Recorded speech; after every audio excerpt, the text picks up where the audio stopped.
So that's another 2-inch group. It's a little stiffer load of varget. So yeah, probably for bison that's almost good enough, but I'm going to try rebedding it. Welcome to the Yukon in North 61. There's my Dremel tool. That's an important little piece. So here's the bedding. Let's see how good these pictures are. So the bedding doesn't look half bad. Somebody has put a little piece of metal in behind the recoil lug, and I've attended a couple of little test holes there, so I'm going to rough that out a little bit. I'll rough it out at the back. Usually with these recoil lugs that go right through where the bolt goes right into the recoil lug, you can see that's how this works. Usually you do the barrel channel a little bit to keep the cantilevering from happening, but you can see here that right in front of the recoil lug there's a fair bit of bedding. So I think I can just bed the action. So I'm going to bed here, at the back to get 2 points of contact, and maybe right here for 3 points of contact. I won't do the whole thing, and I'm just going to paint it on fairly thinly because it seems fairly good, and this steel reinforcement might actually help. I think I'll leave that in and just bed around it, and we'll see how it works. You can see I've taped it off, and I used paste wax, so I've put paste wax, let it harden all through that action. So that's step number 1. So I'll rough this out and then I'll come back and show you what that looks like.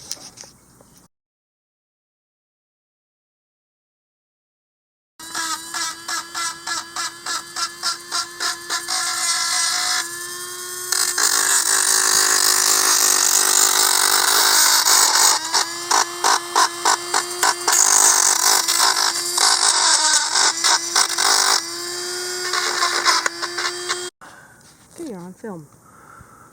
So that's a little piece of metal that was, maybe I will remove it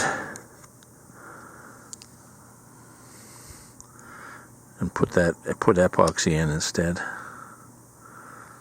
So there's obviously, I don't know if that's how it was built.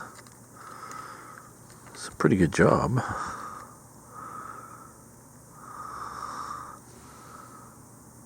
But it came out fairly easy.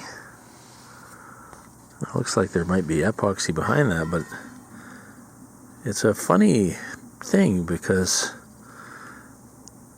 there's no way that should come out if that had been epoxied in, and there's no way that it was very carefully done if there was that kind of gap. So I'll just going by instinct here. Away we go.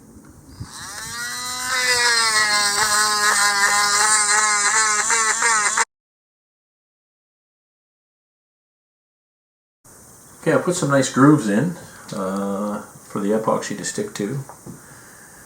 I think I'm going to try 2 points, the back, the front. And we'll see how this works.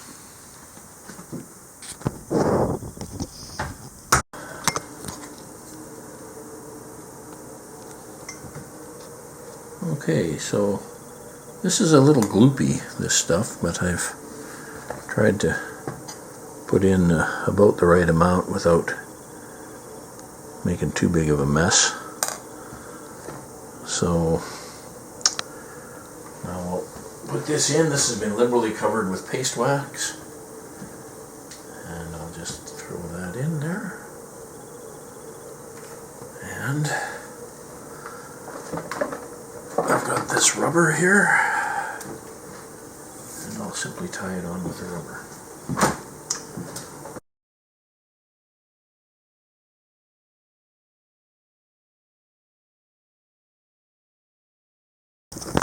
Hi, Greg. Okay, it's 24 hours later. This is always some excitement. I have not yet failed at extracting the stock. Someday it might happen.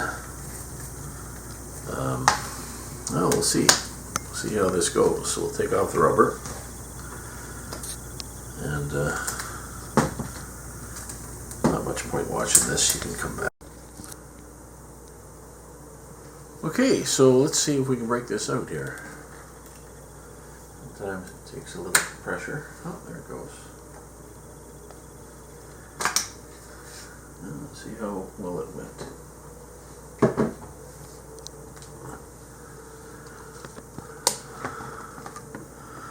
Got a nice pad there. I got a nice pad up here.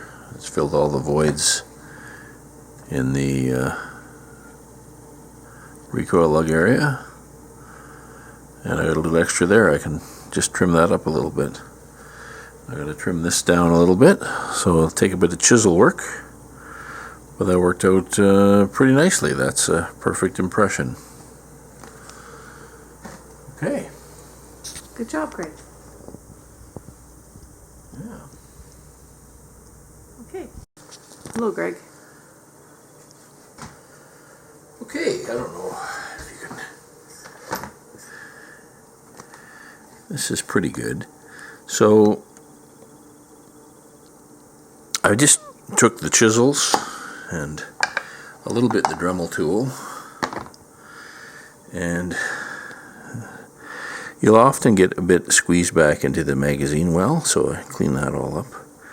And into this area, I clean that up.